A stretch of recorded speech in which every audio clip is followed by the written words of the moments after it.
ஆன்மீக நண்பர்கள் அனைவருக்கும் அன்பு கலந்த வணக்கங்கள். இன்றைக்கு நாங்கள் ஆன்மீகம் சம்மந்தமான விடயத்தில் என்ன பார்க்க போகிறோம் அப்படின்னு சொல்லி பார்த்தீங்கன்னு சொன்னால், அதாவது மனக்குழப்பம் நீங்கணும் அப்படின்னு சொன்னால் ஒரு எளிமையான பரிகாரம் இருக்குது. இதை செய்தீங்கன்னு சொன்னால் உங்களுடைய மனக்குழப்பங்கள் எல்லாம் நீங்கிவிடும். ஒருவருக்கு உடல் ஆரோக்கியமாக சீராக இருக்க வேண்டும் என்று சொன்னால் அவருடைய மனது தெளிவாக இருக்க வேண்டும். மனதில் 1008 எண்ணங்களை போட்டுக்கொண்டு இருந்தோம்னு சொன்னால் அப்படித்தான் நடக்கும்.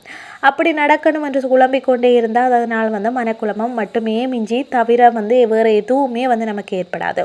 இன்னும் சிலரோ முடிந்து போன பிரச்சனைகளை நினைத்து இப்படி செய்திருந்தால் இப்படி இருக்கும் அப்படின்னு சொல்லி முடிந்ததை பற்றியே யோசிச்சு கொண்டிருப்பார்கள். இதுவும் ஒரு மனக்குழப்பம் ஏற்படுவதற்குரிய காரணமாகத்தான் இருக்கிறது.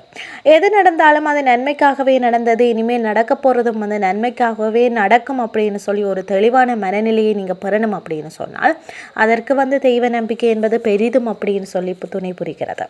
மேலும் இந்த தெய்வ நம்பிக்கையோடு சேர்த்து நாம் செய்யக்கூடிய சில பரிகாரங்கள் நம்மளுடைய மனக்குழப்பத்தை நீங்கி தெளிவான மனநிலைக்கு நம்மளை ஆளாக்கும் அப்படின்னு கூட சொல்லலாம். இந்த பரிகாரத்தை திங்கட்கிழமை தோறும் நாம் செய்ய வேண்டும். இந்த பரிகாரத்துக்கு 2 இலைகள் வேண்டும். அதாவது ஒன்று துளசி, மற்றொன்று புதினா. துளசியிலும் புதினாவிலும் பல அற்புதமான மருத்துவ குணங்கள் நிறைந்திருக்கிறது. இவை இரண்டையும் வேறு வயிற்றில் அதாவது வெறும் வயிற்றில் நாம் சாப்பிடும் பொழுது நம்ம உடலில் ஆரோக்கியம் மேம்படும் அப்படின்னு சொல்லி மருத்துவர்கள் ரீதியாக கூறப்படுகிறது இல்லையா. அப்படிப்பட்ட புதினா துளசி இலையை இரண்டையும் திங்கட்கிழமை அன்று நாம் குளிக்கும் தண்ணீரில் போட்டு நன்றாக கலந்து குளிக்க வேண்டும். அவ்வாறு குளிக்கும் பொழுது என்னுடைய மனது தெளிவடைந்து விட்டது, நான் நன்றாக இருக்கின்றேன், எனக்கு எல்லாமே நல்லதாகவே நடக்கும் என்ற நேர்மறையான எண்ணங்களை மனதில் நினைச்சு கொண்டே அல்லது உச்சரித்து கொண்டே குளியுங்க. இப்படி திங்கட்கிழமை தோறும் நாம் செய்வதன் மூலமாக நம்மளுடைய மனநிலை என்பது சீராகும்.